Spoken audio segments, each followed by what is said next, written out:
Woo! What's going on, guys? Almost Farm coming at you guys today with another video.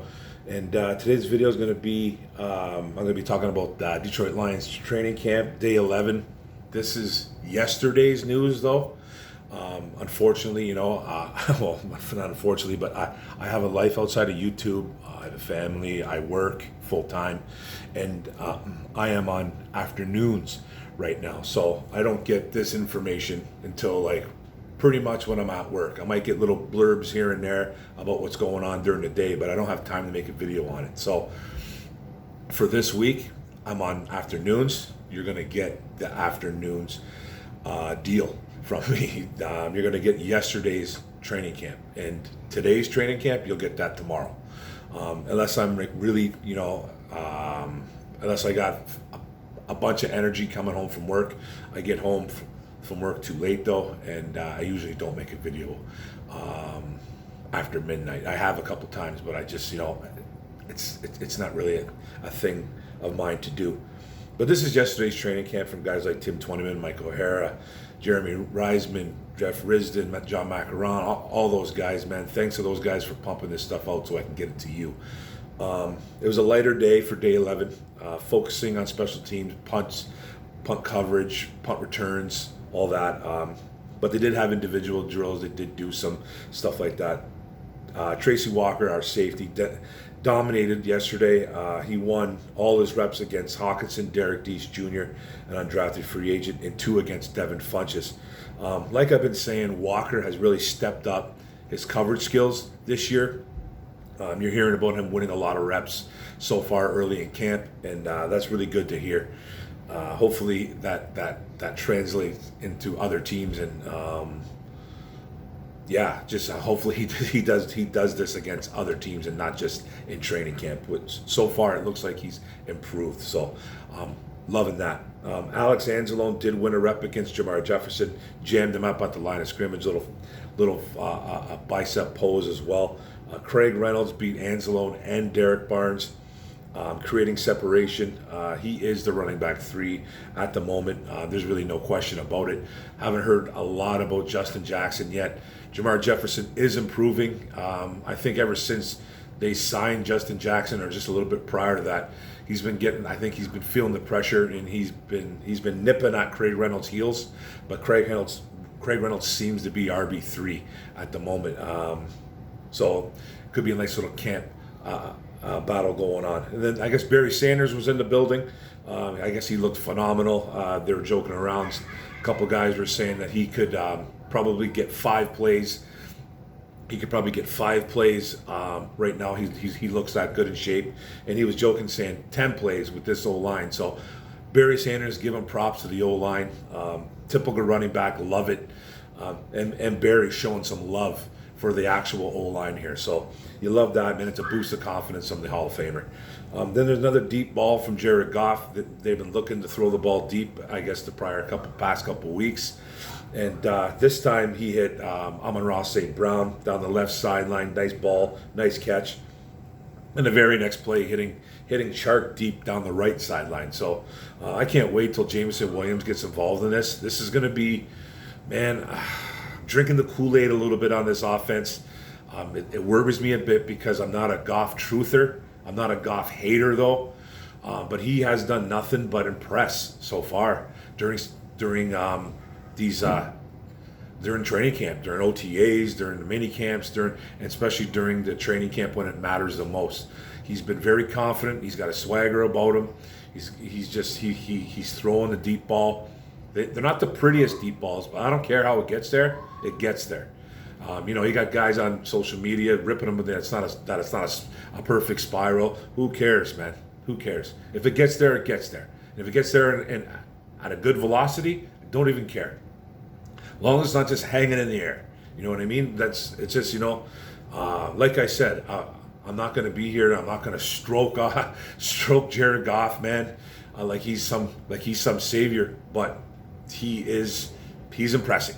He's playing well, and he's showing confidence, and that's what we want to see. And DJ Chark is a very talented wide receiver, man. There's a lot of I hear a lot of I hear a lot of flack or a lot of noise about Chark being, this bust of a player that Jacksonville picked up, and he's garbage, and he's not garbage. He made a nice, really one-handed tip catch from Jared Goff. He's got super talent. It's just he needs to stay healthy.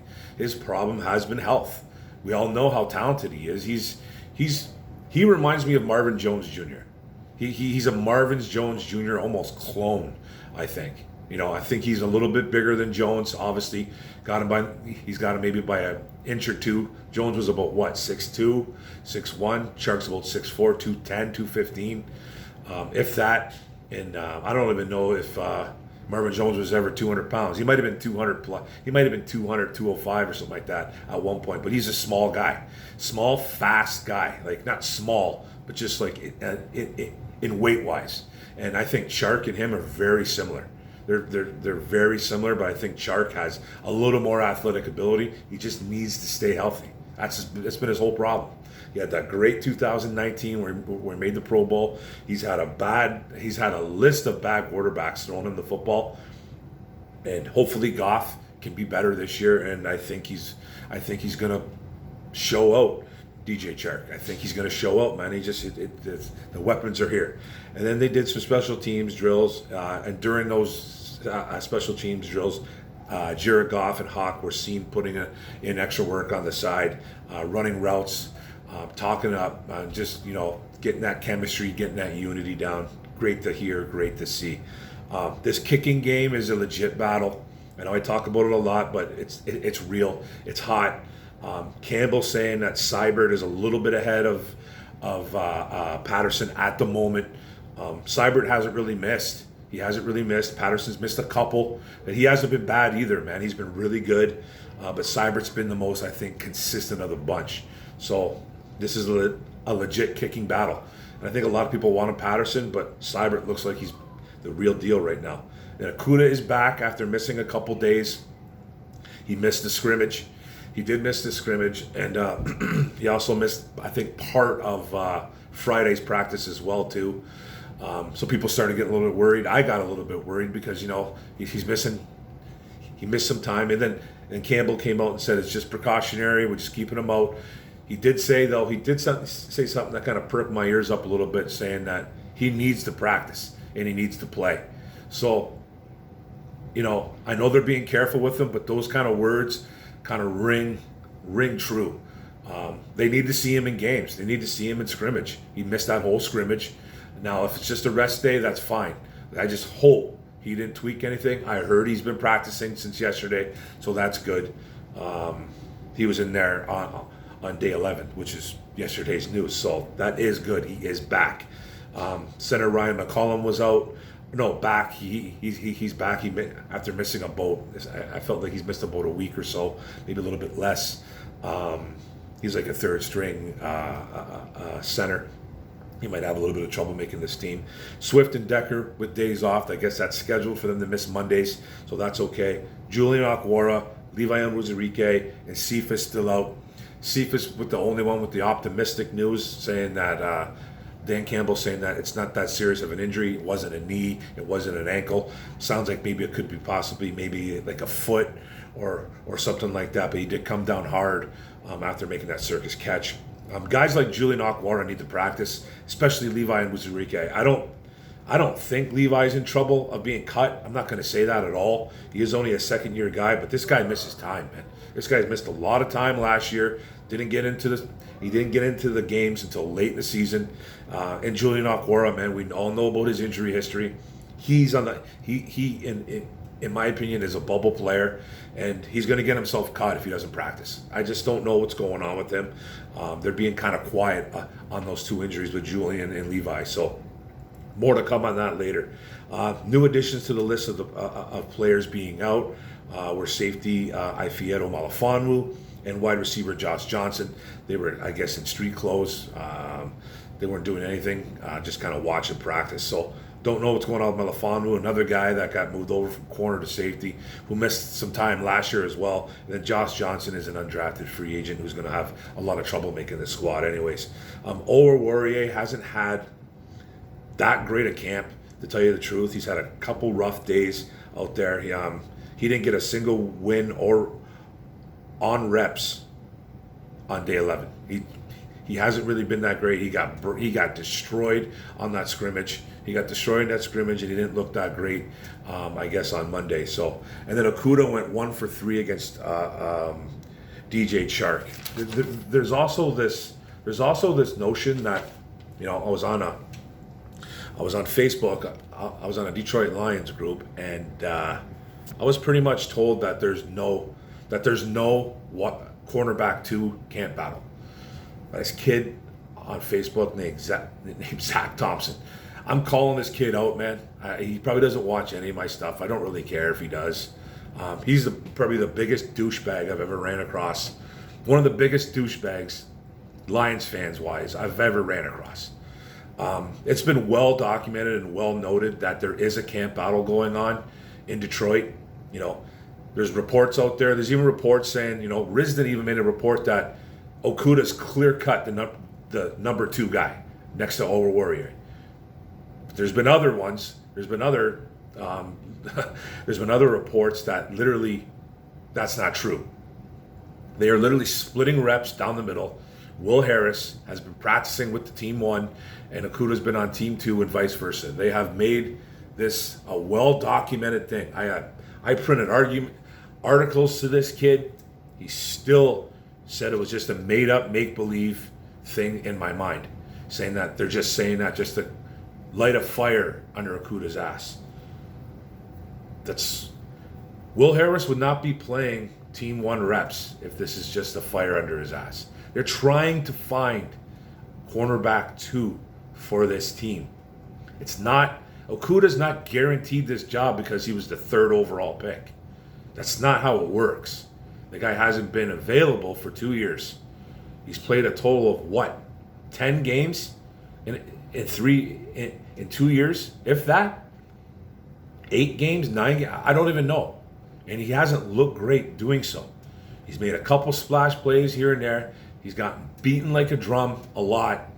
And the only thing he's done really well is that he's got that, you know, he's a sure tackler, but his cover skills have been suspect in games. You know, yes, he came back from injury, but this is a legit battle. I don't know why people think it's some kind of like, it's blasphemous to have a cornerback 2 battle. I don't understand. There's no guarantee. Even though Will Harris was a safety, he's our 3rd best option, 3rd, 4th best option at getting cornerback 2 reps. Okudah's not guaranteed anything. It's a legit battle. Now, whoever wins that battle becomes CB2, and then whoever loses that is probably going to be CB3. They'll be playing a lot, but it's a legit battle. And you got guys like Gilbert and Price, and you know, a little bit of Mike Hughes on there trying to win that cornerback 4, but that's not even a guarantee. You know what I mean? So this is a legit battle. It's a legit battle. It's real. It's not made up. It's reported. There's articles out about it. If you want to read up on it, read up on it. It's not. It's. I don't understand why I would make this up. It doesn't make any sense. So, if you ever run into a guy named Zach Thompson on those Lions Facebook groups, let him know. But he's probably not smart enough to understand it. He's obviously not. He's obviously not smart enough. He thinks it's just a make-believe thing. So, I don't know, man. The guy's cuckoo, I think. But anyways, Khalif Raymond and Amon-Ra St. Brown continue to dominate in the slot out there. They're playing really well. Too quick. Lucas did stop Amon-Ra St. Brown on 1 rep, though. Stood him up and knocked the ball away. Good play by Chase Lucas, the 7th round rookie. Goff went 4 for 5 on some 11-on-11 drills. It was an offensive day. Charles Harris or Michael Brockers ended up had a batted ball on one of the throws. They weren't too sure which guy it was, but he did go 4 for 5, Jared Goff. Second teamers got a shot at some 11-on-11 drills as well. Tim Boyle led that group. They've been trying to find that QB2 as well. They've been going the back and forth with Bilal and Boyle as well. Boyle got second team reps today though, or yesterday. Most notable, Okudah. This is This is stuff I'm talking about. I just kind of jumped the gun a little bit. Let me get rid of this right here. I jumped the gun a little bit. This is what I'm talking about right here. Yesterday, Okudah and Mike Hughes were the two outside cornerbacks on team 2, on the second team, and Lucas at the nickel cornerback. The rookie Chase Lucas, who's probably third. It's probably the third guy going in on that nickel cornerback spot. I think being Mike Hughes and AJ Parker are going to win that job right there. Right now, I think it's Hughes who has probably the better chance, but Parker's right there. And then Kirby Joseph and Juju Hughes were at safety. Hughes almost got a pick, by the way. Rodriguez and Sean Dion Hamilton were at the linebacker spots. This is second team defense. Malcolm Rodriguez sticking with the twos. I don't think he's going anywhere right now. And they really want to get a good look at Sean Dion Hamilton. That he was set to make the roster last year, and then had that unfortunate injury that occurred during training camp, and they ended up, putting him on the PUP, whatever he was, and or IR, and he was done for the year. And then they ended up re-signing him. So they really like Sean Dion Hamilton. Kid that played at Alabama, wasn't a star at Alabama or anything, but he's got some giddy up to him. And then Campbell was out there talking up Malcolm Rodriguez again, man, raving about his instincts, his awareness, and his running ability, being able to run with players. That's a big thing when your head coach talks you up like that. Then Deshaun Elliott had a nice pass breakup versus Hawkinson. Hawk did beat him easily on another for an easy 6, though. But Deshaun Elliott, I think, has improved a little bit from the earlier reports about Deshaun Elliott getting beat a lot in 11-on-11 drills and individual drills, team drills, whatever. He's kind of stepped up a little bit, which is good. Jamal Williams, man, if you didn't see his speech to the team, I don't know if it was after practice. It must have been after practice. It's emotional. It's heart-filled. It almost brought tears to my eyes, man. It was just the way he talked about this team's last year's record. He was sick of it, and he just wants to see better from his team. Try to find the video. It's awesome. He did beat Chris Board and Anthony Pittman yesterday, easy as well on some running routes, creating some separation. So that's good too, because Chris Board's a fast linebacker, but Williams got some giddy up as well after losing a little bit of weight this year. And like I said earlier, man, it was a heavy special teams day. They were working on punt coverage and punt returns, they weren't doing really team drills. They were doing one-on-one drills. And Jamar Jefferson made a tackle on Khalif Raymond, which is pretty solid because Raymond's got some giddy up to him. Nice pursuit by Jefferson. Jefferson continues to grow on special teams. That's what I think he needs to do to win a job on this team, is get better at special teams, and he's kind of doing that. He's still a bubble guy, in my opinion, though. Or he could be thrown to the practice squad. Who knows? Maurice Alexander, the kid we picked up from the Philadelphia Stars, he looks like a natural out there as a returner, and that's solid too as well. He's going to be a guy that's going to really need to be he's going to need to show out big time on special teams to probably make this team. Now, rookie cornerback Chase Lucas did have a funny moment, man. He got caught by long snapper Scott Daly during a special team drill where they were just picking individuals to punt to, and Chase Lucas got the call. And it was like 2 versus 1. You had to elude the guy, and the coach and Scott Daly literally caught up to Chase Lucas. So I don't really know. Didn't see the video, but he caught him. And then the coaching staff let Lucas know about it. It was all in good fun, but they ribbed him to death about it. And then former safety Glover Quinn was in the building as well. Him and Barry. He's the co-host of the Believe in Lions podcast. Check it out. It's a pretty good podcast. I've listened to it a few times. Glover Quinn, man, co-host of that show. So that's it, guys. That's it for yesterday's news. I'll try to have today's news tomorrow. Hopefully you can follow that, man, but that's just the way it is right now. That's the way my life is going. I have to get to work.